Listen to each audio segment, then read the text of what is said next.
Hello, Cleveland Opera Theater listeners. Welcome to Opera 101. My name is Megan Thompson. I'm the Director of Education and Outreach for the company. And if you haven't heard, we are in the midst of Verdi Month. So for all of June 2020, we're going to be focusing on Giuseppe Verdi and his contributions to the repertoire, some different ways his music's been used in pop culture, et cetera, et cetera. So Mondays, Tuesdays, and Thursdays are Opera 101 days at 12:15 p.m. and all of June will focus on Verdi. So if you have any specific questions about him or his operas, please go ahead and leave them in our comments, send us a message, any way you want to get in touch with us. We love questions. We love to be able to answer either live on the air or in a future session. So today, for Verdi Month, what I would like to focus on is actually his Aida. Aida is arguably the most spectacular opera ever written. It's had a huge influence on other composers, specifically Puccini. It was when Puccini saw Aida, actually, that he decided that he wanted to be an opera composer and wanted to make that his life. So what is it about this opera that really makes it stand out in the repertoire? So there's all sorts of stuff. So contrary to popular belief, let's start by nixing a myth. There's this myth floating around that Verdi wrote Aida to celebrate the opening of the Suez Canal, and while that's very charming and cute, it's totally inaccurate. It's not true at all.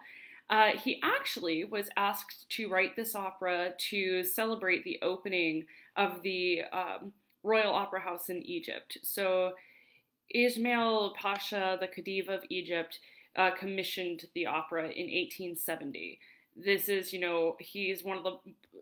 being Verdi is one of the most sought after composers of the era. Everybody wants to be working with him. Everybody wants to be featuring his music, so it's a big deal. And then he wasn't totally sold when he was asked. Verdi was like, I don't know. I don't really have any history with Egyptian music. I don't really know what I'm doing here. Well, it was actually a co-director of the Opera Comique in Paris who convinced Verdi to accept the project and to go ahead and do it. So in just 4 months, Verdi came up with one of the most incredible operas in the repertoire. On the one hand, we're finding ourselves in ancient Egypt. It's, this story about ancient Egyptian royalty and slaves and war. But at the other, it's a very timeless story. We've got love and jealousy, betrayal, dead lovers. We've got some well-known subjects of the era. Radames is a very well-known historical figure as well as operatic character. So it's an interesting piece because we can really relate to it even now in 2020. So we go through the creation of Aida, set in Egypt. The thing is there was a lot going on in the world in 1870. And so it was set to actually premiere in January of 1871. Wasn't quite the smooth course that everybody wanted. The premiere actually ended up having to be delayed because the Franco-Prussian War that was going on from 1870 to 1871. Auguste Mariette, the French Egyptologist, who took care of the set design and costumes and all of the visuals, was stuck in Paris with all the sets and costumes. There was no way to get them out of Paris at the time. So this is kind of creating some problems, some roadblocks here. So the composer ends up being forced to postpone the premiere in Cairo and then subsequently had to also postpone the premiere that was going to take place at La Scala in Milan. So instead of opening with Aida, the opera in Cairo actually officially opened with Verdi's Rigoletto instead. So still got to use some Verdi repertoire to open up, but wasn't quite the nice thing that they had planned out, not this great commission that was special to them. But it did end up premiering there in 1871, actually on Christmas Eve. And the Khedive invited dignitaries and politicians, critics. They all loved it. It was very warmly received. Aida was a hit right from the start, which is actually different. I feel like a lot of times I'm telling my audiences that actually on opening night, this opera wasn't well received. Well, this is an exception to the rule. Aida was a hit right from the beginning. However, Verdi had not been a part of that Cairo premiere, and he was absolutely furious to learn that the general public had not been invited to attend the performance. So there was no just general public audience at this original performance of the opera. So, in Verdi's mind, he actually considers the performance at La Scala in Milan on February 8th, 1872, to be the real premiere of the opera. And at this performance, again, so well received. The audience absolutely loved it. And the maestro, who was also conducting the orchestra, is brought back to the stage 32 separate times to take extra bows. And he was actually gifted an ivory baton decorated with a diamond star with the name Aida in rubies, as well as his own name in other precious stones. So it was this just amazing gift. Now, as I feel like I'm also mentioning to you very often, you have to bear in mind, this is the 1870s. We don't just have Google. We can't just pull things up on YouTube. So Mariette is really trying to draw his inspiration for the costumes and sets to be as historically accurate as possible. So this is right about the time that the tomb of Ramses III was actually found. And so Mariette is studying every bit that he can get his hands on that has come out of this tomb. So he's taking a look at all of the drawings, the actual artifacts that he's allowed to see. He is doing his absolute best to try to base costumes on the things that they're finding in the tomb.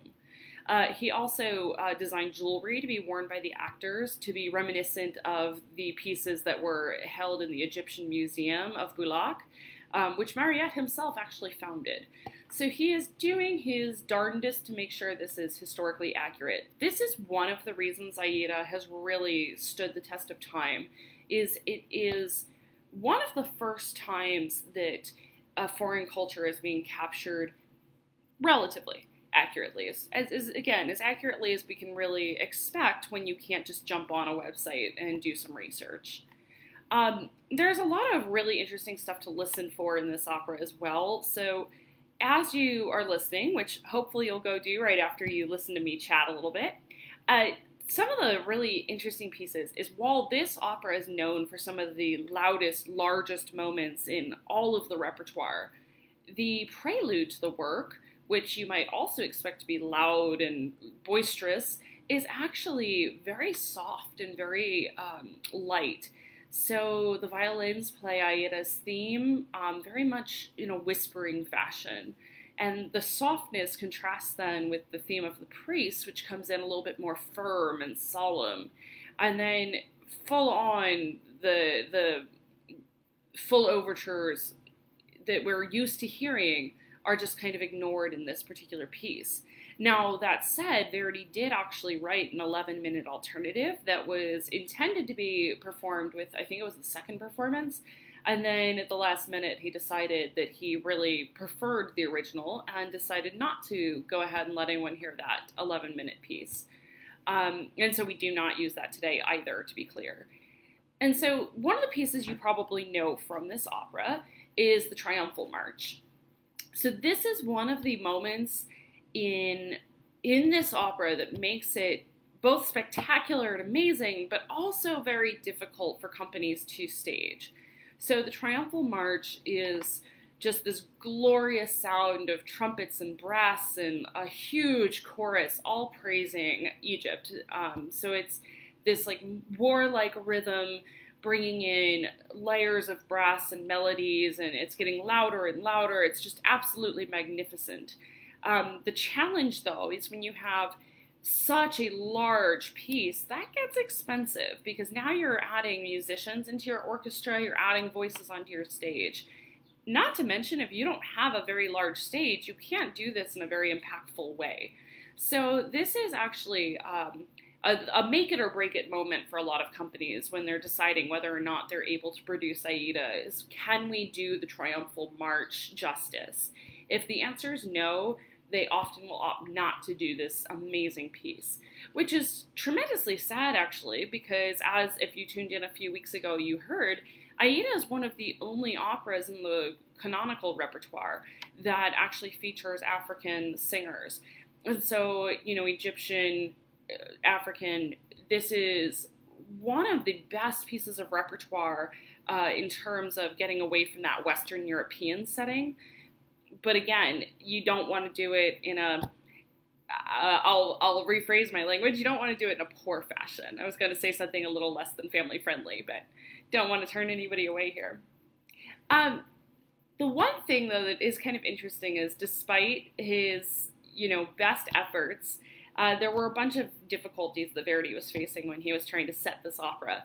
So, for example, he was really wanting to recreate the sounds of like an Egyptian trumpet and Egyptian instruments, but nobody knew what that sounded like. There was no way to know.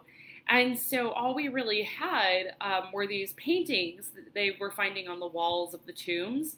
And they could see that there were these very large, long trumpets being utilized. So Verdi commissioned Giuseppe Pelletti, a very well-known manufacturer in Milan at the time.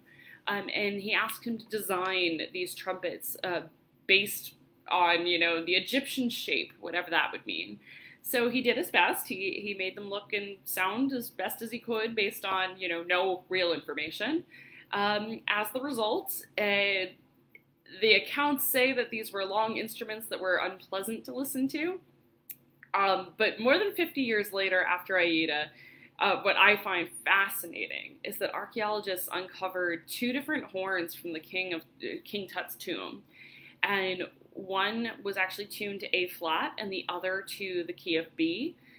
Those are two of the keys that are featured very prominently in Verdi's Triumphal March. So great minds think alike, maybe. There is always the history that different keys evoke different feelings. So there is an argument to be made that these are just very triumphant keys. So of course the Egyptians would be using the same keys that Verdi was associating.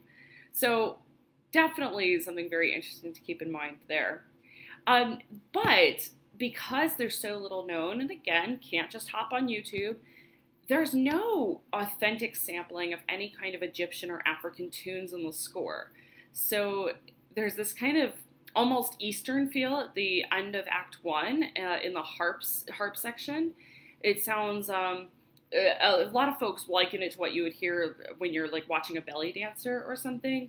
And then in the Nile scene, there's a flute that's playing some kind of like trills and leaps. It's kind of reminiscent of like a rippling melodic line as though it's trying to evoke the image of the Nile. So there's some great painting, some great musical painting in the orchestra, but nothing authentic.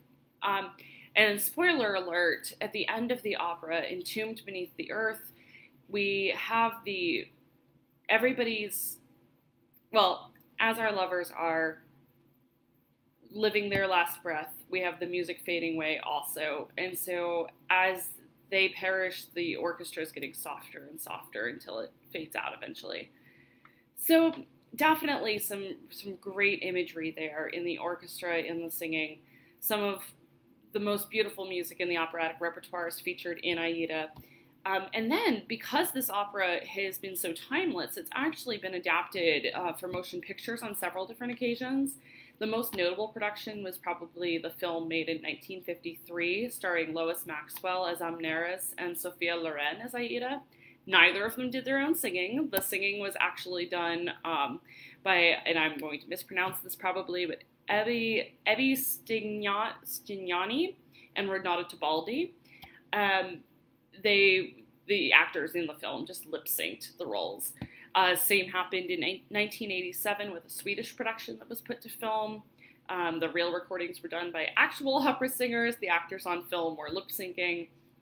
And then because this story was just such an incredible story, it actually led Elton John and Tim Rice to create a musical in 1998. So musical of the same name, music's a bit different, but definitely a very similar storyline, very interesting musical theater interpretation of the same story. So I highly recommend watching Aida. I feel like a lot of this really comes across when you watch it more than read about it. It's a little dry when you read about it, but definitely take a watch, give it a listen, pull up the musical by Elton John and Tim Rice, definitely see what that's like as well. And see what your own thoughts are about this opera, but it's just a fantastic piece in the canon. So again, this is Verdi month, so every Monday, Tuesday, and Thursday at 12:15, our Opera 101 will focus on something to do with Giuseppe Verdi. And then don't forget, we still have Page to Stage at 12:15 on Wednesdays, in which Scott Skiba brings various guests to talk about all sorts of things. We have had every type of designer on, I believe, at this point. We've had composers and librettists, and you never know what's up next. And then on Fridays, Maestro Domenico Voyageon brings on all sorts of guests to come and talk about their careers in the musical field and different aspects of the operatic industry. So all sorts of exciting stuff. You can always visit clevelandoperatheater.org to learn more and to sign up for our mailing list. Thank you so much for joining me today. I look forward to seeing you next time. Bye.